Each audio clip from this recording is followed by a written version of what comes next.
Monsieur, bonsoir et bienvenue dans le 20h de TFM. Dans l'actualité de ce jeudi, situation des droits humains, le Sénégal n'a aucune leçon à recevoir selon le ministre de la Justice. Notre pays n'a pas à rougir du fonctionnement des institutions. Le garde des Sceaux dément la supposée gestion opaque des prisons sénégalaises. Plus de détails dans un instant. Organisation des élections locales, la société civile préconise un amendement de la loi fixant la date de la tenue au plus tard février 2022. Elle a suspendu pour sa part sa participation à la commission du dialogue politique jusqu'à nouvel ordre. On vous explique tout dans un instant. L'actualité, c'est aussi ce plan social à l'usine d'exploitation de gaz Forteza. 60 employés ont été mis en chômage technique. Les travailleurs sont stupéfaits. Ils dénoncent de très mauvaises conditions de travail. Pénurie de ciment à Sédhiou, beaucoup de chantiers sont souvent à l'arrêt dans la capitale du Pakao. Il faut débourser entre 75 et 80 000 francs CFA pour une tonne de ciment. Comment expliquer cette flambée? Motus et bouche cousue du côté des commerçants, reportage à suivre. Et puis en sport, football, l'analyse d'après-match de Sadio Mané fait toujours écho. Comment comprendre ces propos du Lion et si le mal était profond? Des experts se prononcent dans cette édition. Voilà pour le sommaire, tout de suite le développement.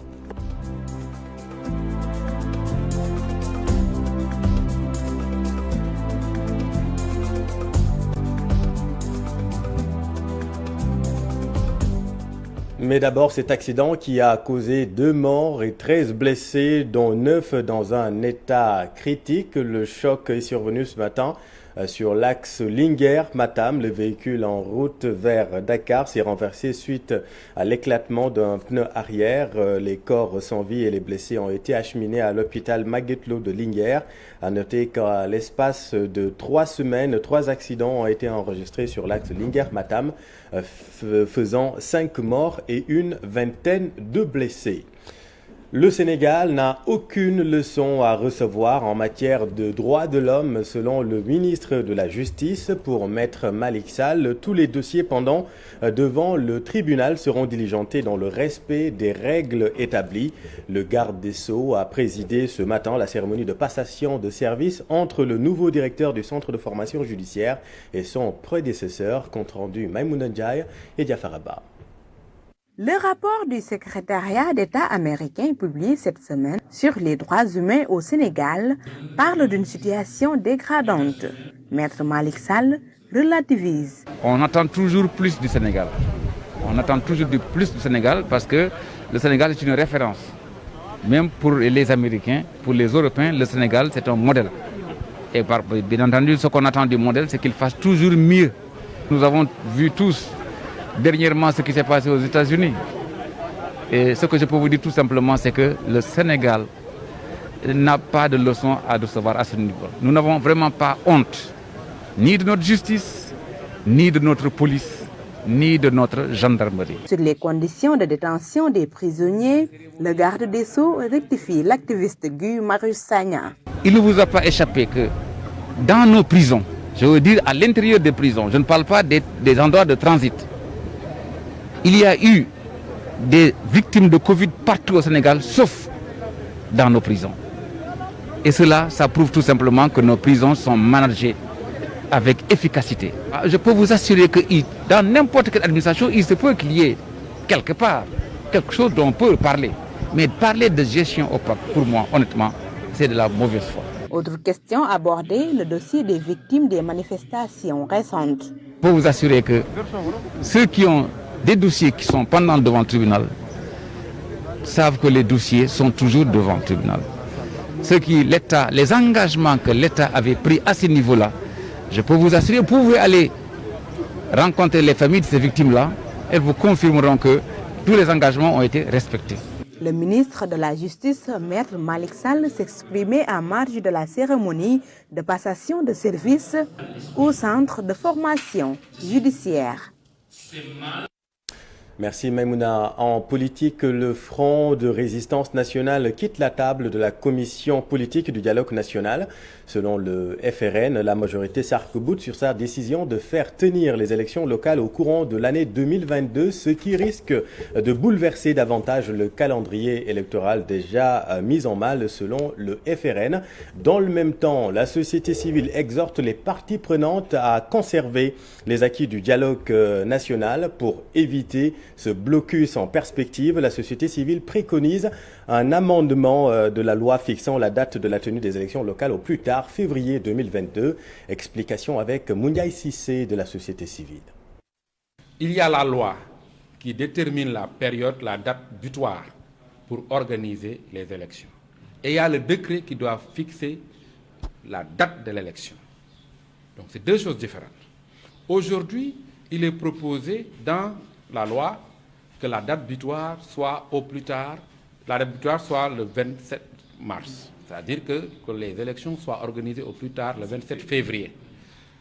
Alors, nous, ce que nous préconisons est qu'on modifie, qu'on amende le projet de loi pour fixer la date butoir au mois de janvier 2022. Et qu'au moment de prendre le décret, que le président de la République fixe la date de l'élection au mois de décembre 2021.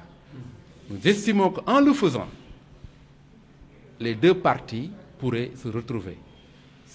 Nous pensons que c'est une solution qui pourrait constituer un moyen de dépasser un compromis donc par rapport à cette situation. Et de ce point de vue, nous lançons un appel solennel au président de la République afin qu'il puisse aller dans le sens proposé par la société civile afin qu'on préserve les acquis du dialogue politique. Notez que les parlementaires sont convoqués en plénière demain à partir de 10h, une séance avec en toile de fond le projet de loi numéro 05-2021 portant report des élections territoriales et prorogation du mandat des conseillers départementaux et municipaux. L'actualité, c'est aussi 60 travailleurs de l'usine Forteza mis en chômage technique. Ces employés se disent très surpris par cette décision. Par la même occasion, ils ont dénoncé leurs conditions de travail jugées très mauvaises. Voyons tout cela avec Cheikh Anta Diop et Seylatir.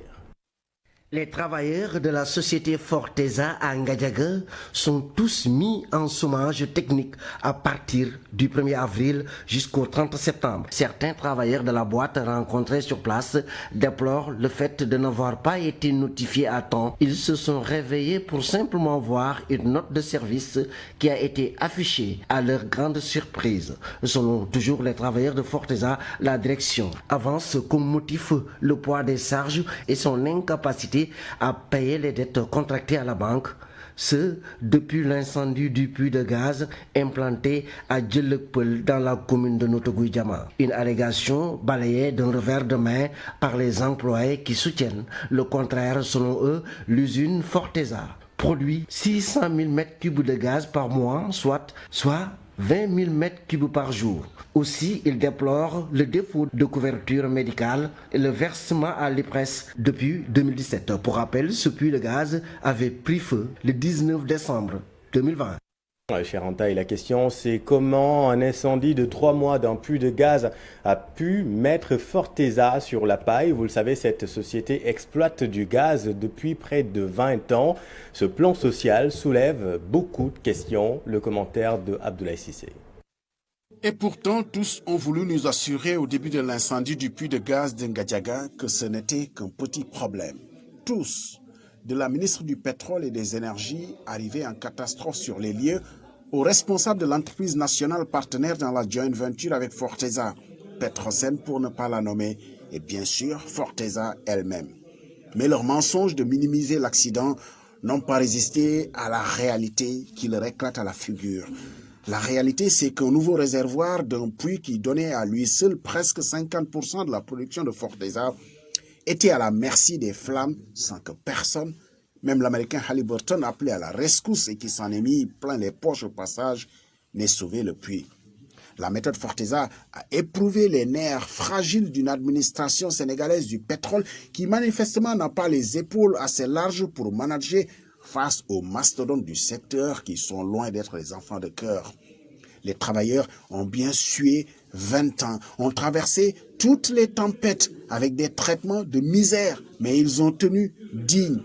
Forteza et son boss, Mr. Rogers Bill, n'ont tenu que 3 petits mois d'un incendie sur un puits dont on disait qu'il n'a rien de grave. Le pas grave vient de couler près d'une centaine de chefs de famille et on va laisser faire. Merci Abdoulaye. Autre plan social, cette fois à la société Icagel, une entreprise de transformation de produits halieutiques. 90 travailleurs ont été remerciés, là aussi pour motif économique. Complètement déboussolés, ces travailleurs ne s'expliquent pas cette situation. Ils demandent aux autorités de s'autosaisir du dossier. Abdourahmane Diallo et Mamadou Gueye. Après 18 mois de chômage technique, la direction de l'Icagel décide de se séparer de 90 permanents. Le chômage, ça prend fin à partir d'aujourd'hui, le 31 mars 2021. Qu'est-ce qu'ils veulent faire maintenant? Hormis à la place de chômage technique, ils veulent faire un licenciement par motif économique. Ils disent que ce licenciement par motif économique prend effet à partir d'aujourd'hui. Le nombre de personnes à licencier s'élève à 90 personnes permanentes. Ces travailleurs estiment que le motif évoqué par la direction de cette société de transformation de produits halieutiques est insensé et incohérent. Dites que l'entreprise est en difficulté, mais vous continuez à payer des retraités qui pesent tellement lourd par rapport à l'entreprise. Les travailleurs permanents qui sont à Icagel peuvent le faire 1000 fois plus qu'eux et dans de très bonne manière même. Et là, nous disons maintenant, c'est avec ces trois retraités, tu peux payer plus d'une cinquantaine de personnes. D'ailleurs, ils ne comptent pas respecter cette décision de la direction de Icagel. Demain à 8h, nous serons au travail comme on le faisait. Maintenant, tout ce qu'ils veulent, ils n'ont qu'à le faire, mais nous serons demain au travail parce que notre chômage technique est fini et que nous devons reprendre le travail. Nous lançons un appel aussi aux autorités de ce pays de revoir la gestion de Christian Langlois. Ces travailleurs déplorent le fait qu'au moment où le chef de l'État se préoccupe de l'emploi des jeunes, Christian Langlois envoie près d'une centaine de personnes au chômage. D'ailleurs, le président directeur général de la société est hors du pays depuis plus d'1 an et la direction générale ne veut pas s'exprimer sur cette affaire.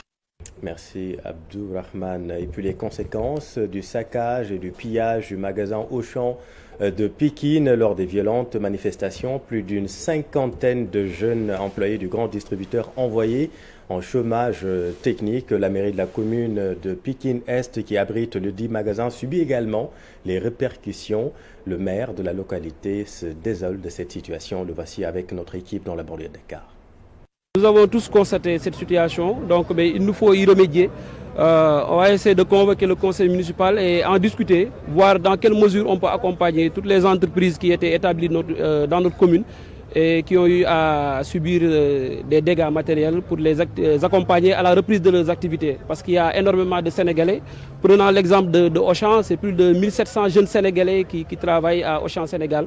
Donc et ces jeunes-là méritent vraiment de conserver leur travail. Et nous, à Pikine-Est, Inch'Allah Rabbi, on fera notre maximum pour que Auchan Pikine puisse réouvrir ses portes le plus rapidement possible. On a constaté que depuis ces événements-là, ces jeunes-là ne travaillent plus. Et je pense que c'est une situation que personne ne peut accepter dans un pays normal. Donc il est important qu'on puisse respecter vraiment l'état de droit, que même en manifestant sa colère, on ne puisse pas attaquer les biens d'autrui, ni aussi les biens publics. Et ici, il n'y a pas moins de 50 jeunes qui sont là, qui travaillent ici, donc aujourd'hui qui sont au chômage, et je pense que c'est vraiment inacceptable.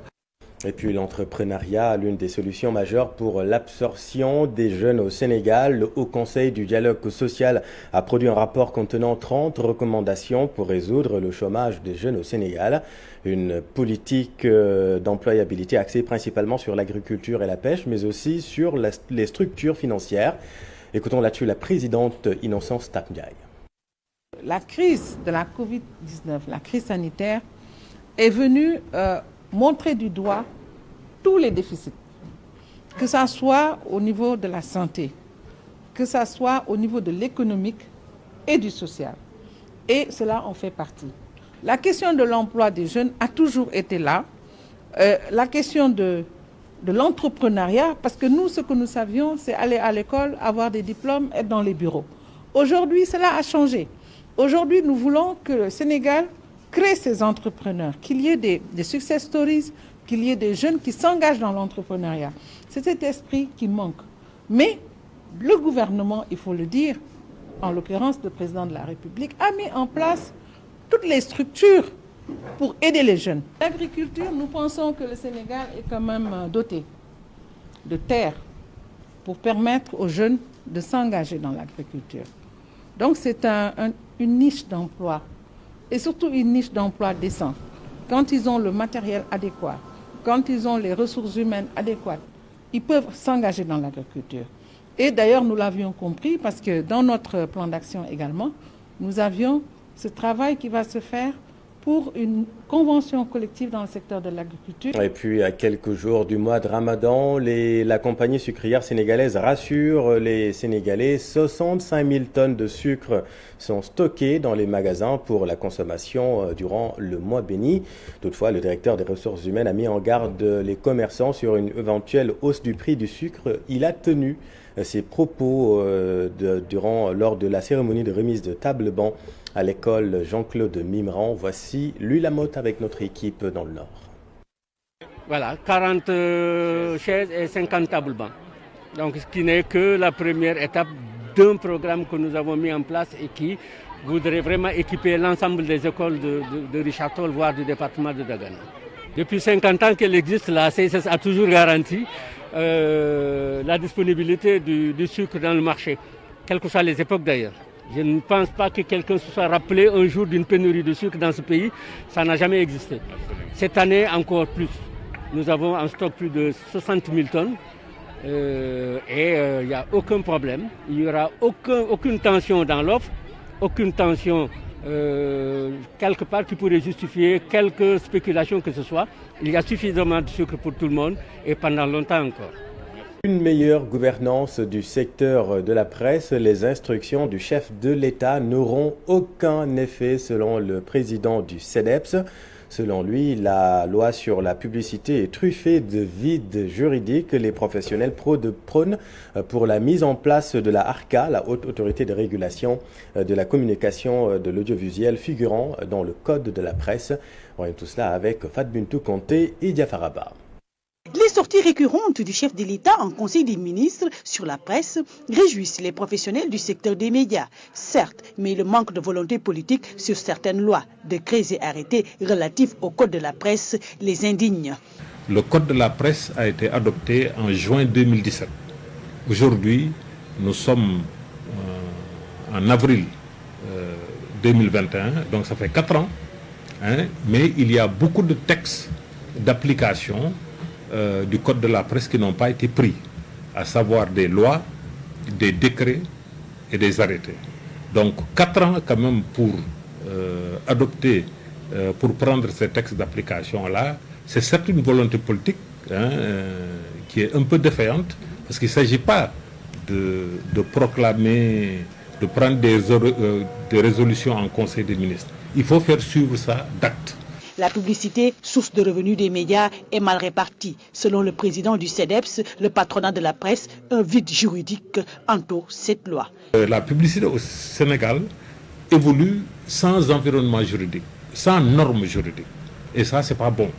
Et c'est pourquoi vous voyez aujourd'hui que l'attribution de la publicité se fait sur des bases donc politiques, se fait sur des bases de népotisme, et le secteur n'est pas régulé. D'ailleurs, pour une meilleure politique de communication, l'ARCA, la Haute Autorité de Régulation de la Communication Audiovisuelle, sera mise en place, en remplacement du CNRA qui, selon Mamadou Ibra Kane, bafoue les lois. Notre nouvelle politique de communication audiovisuelle, il est prévu par le Code de la presse la création d'un nouvel organe de régulation, la Haute Autorité de Régulation de la Communication Audiovisuelle, la ARCA. Vous avez suivi il n'y a pas longtemps le CNRA, l'actuel organe de régulation, qui a coupé le signal de 2 télévisions, Sen TV et Wolf TV, comme je le dis, en violation de la loi. La presse, un secteur à assainir sur tous les plans et seule une volonté politique permet de l'obtenir. Merci Fat Bintou. Et sur le front du coronavirus, 3 décès et 77 Covid+, ont rapporté ce jeudi. 274 942 personnes sont vaccinées. Et les spécialistes continuent toujours de rassurer sur la fiabilité des vaccins. Les personnes vaccinées sont surveillées via le système de pharmacovigilance mis en place par les autorités sanitaires. Fatou Kinedem et Youssou Barro. Une bonne réponse immunitaire. Les types de vaccins utilisés pour le moment au Sénégal, les spécialistes parlent de satisfaction. Nous avons une expérience que sur 2 types de vaccins et 2 types de plateformes si vous voulez. Une plateforme ancienne, c'est traditionnel, un vaccin inactivé, avec pratiquement presque 200 000 doses que nous avons reçues de Sinopharm. Et ensuite également le vaccin AstraZeneca, qui est une autre plateforme avec un vaccin vecteur. Nous avons vraiment cette expérience-là. Et nous nous sommes dit certainement que, pour l'instant, en tout cas, ce que nous avons vu, nous avons eu de bonnes réponses immunitaires. Dans la même veine, il est évoqué qu'il ne peut y avoir de vaccin sans effet secondaire. Il faut juste un suivi. On est sûr d'avoir quelques effets secondaires qui vont apparaître et qui vont du modéré ou bien d'un effet secondaire silencieux ou bien qui est complètement qui ne donne rien du tout, vers des effets secondaires qui sont plus ou moins graves. Donc tout ça, ça demandera vraiment un suivi rapproché de ces personnes-là. Les vaccins disponibles contre la Covid-19 sont-ils réellement efficaces sur les mutants? Quand le vaccin est arrivé, tout de suite les gens ont dit que mais est-ce qu'il n'y a pas de variant? On a vu tout de suite qu'il y a des variants qui arrivent. C'est là où on comprend un tout petit peu quel est l'impact de la vaccination sur ces variants-là. Mais quand tout ça a été fait, en tout cas ça a été fait par plusieurs concepteurs de vaccins, mais ils se sont rendus compte que, évidemment, même s'il y a des variations, ces variations-là n'impactent pas beaucoup trop la réponse vaccinale. En ce qui concerne le système immunitaire, il s'agit de traquer les variants et leurs mutations, dont la protéine S qui sert de porte d'entrée du virus dans les cellules. Ainsi, l'on pourra mesurer l'impact de la vaccination. Merci Fatkine. L'autre grand titre de cette édition, il vous faudra débourser entre 75 et 80 000 francs CFA pour vous fournir une tonne de ciment à Sédhiou. Là-bas, beaucoup de chantiers sont souvent à l'arrêt à cause de pénurie de ciment. Les professionnels du bâtiment s'en plaignent dans ce reportage de Bakary Conté et Kali Diamé. Le manque de ciment est devenu monnaie courante à Sédhiou. Parfois, on reste plusieurs mois sans ciment, une situation que déplorent les maçons et entrepreneurs. Le ciment a manqué 3 mois ou 4 mois. Parfois, le ciment manque entre 3 et 4 mois. Il paraît que le ciment est transporté vers le Cameroun en raison de la Coupe d'Afrique des Nations.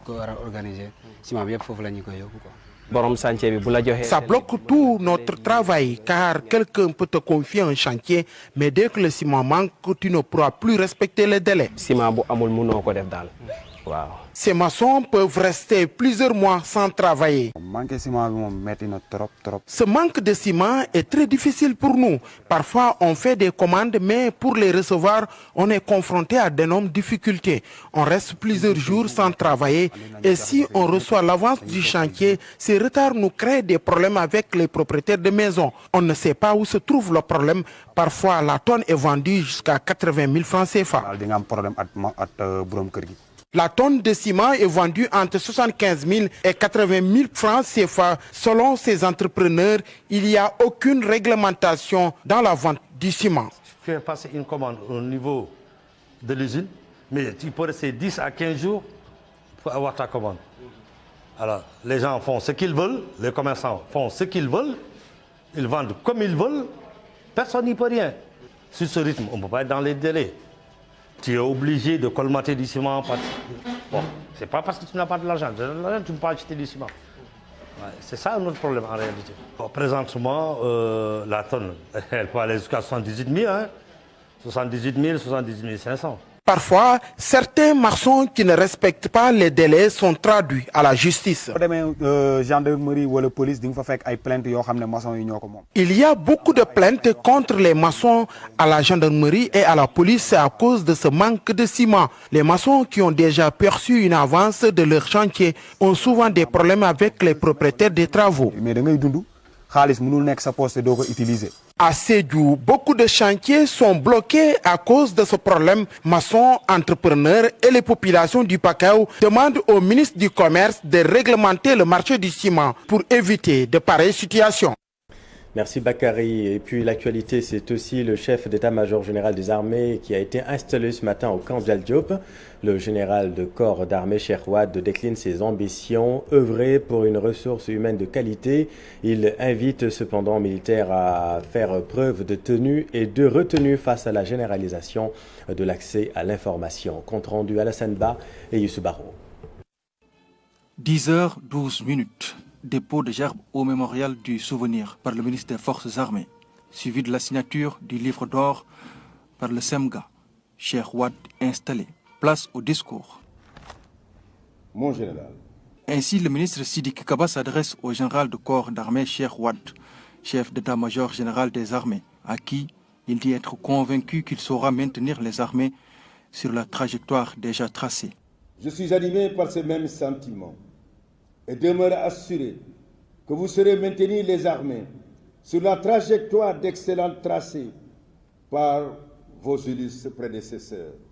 Votre parcours donne la pleine mesure de vos capacités à tenir et raviver le flambeau. Dans son ordre du jour numéro 1, le SEMGA met l'accent sur l'impératif de se doter d'une ressource humaine de qualité. La mise en œuvre du système intégré de gestion des ressources humaines, SIGRH, va très bientôt être parachevée, marquant ainsi un tournant décisif dans ce domaine.